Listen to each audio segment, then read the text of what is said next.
Selamat petang, salam sejahtera. Isu hangat petang ini, Anwar gagal peroleh kebenaran mahkamah cabar ordinan darurat. Berita sepenuhnya. Datuk Seri Anwar Ibrahim hari ini gagal memperoleh kebenaran mahkamah bagi mencabar tindakan Perdana Menteri Tan Sri Muhyiddin Yassin menasihati Yang di-Pertuan Agong Al-Sultan Abdullah Riayatuddin Al-Mustafa Billah Shah untuk menggantung persidangan Parlimen dalam tempoh darurat. Ini berikutan Hakim Mahkamah Rayuan Datuk Seri Mariana Yahya yang bertindak sebagai Hakim Mahkamah Tinggi membenarkan bantahan Jabatan Peguam Negara AGC terhadap permohonan kebenaran semakan kehakiman yang dikemukakan Ketua Pembangkang itu selaku pemohon.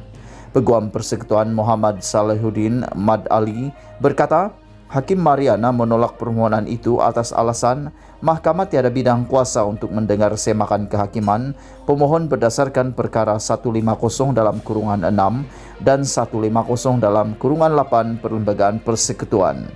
Nasihat Jemaah Menteri dan Muhyiddin kepada Al-Sultan Abdullah untuk memasyurkan ordinan darurat adalah tidak tertakluk kepada semakan kehakiman.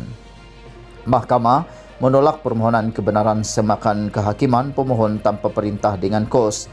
Katanya ketika dihubungi pemberita selepas keputusan permohonan itu menerusi aplikasi Zoom hari ini. Prosiding itu turut disertai Peguam Kanan Persekutuan S. Narkunvati, manakala Anwar diwakili Peguam Ramkal Pal Singh dan Sanjet Kaur Dio. Sementara itu, Sanjet ketika dihubungi pemberita mengesahkan perkara itu. Pada 4 Mac lalu, AGC membantah permohonan itu atas alasan ia terhalang oleh perkara 150 dalam kurungan 6 dan perkara 150 dalam kurungan 8 Perlembagaan Persekutuan. Anwar yang juga ahli Parlimen Port Dickson memfailkan permohonan kebenaran untuk memulakan semakan kehakiman pada 25 Januari lepas dengan menamakan Perdana Menteri dan kerajaan masing-masing sebagai respon pertama dan kedua.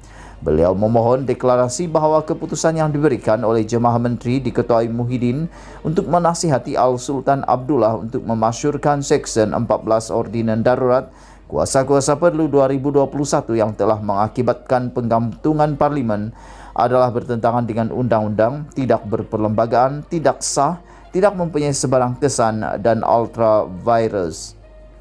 Anwar memohon deklarasi bahawa Seksyen 14 Ordinan Darurat itu tidak konsisten dengan perkara 150 dalam kurungan 3 dan dalam kurungan 5 Perlembagaan Persekutuan serta tidak berperlembagaan dan tidak sah selain memohon perintah Mandamus memerintahkan kedua responden untuk menasihati Al-Sultan Abdullah supaya membatalkan Seksyen 14 Ordinan Darurat berkenan. Sumber dipetik dari Berita Malaysia Kini. Sekian isu hangat petang ini. Jangan lupa tekan butang subscribe dan kita berjumpa lagi. Bye-bye.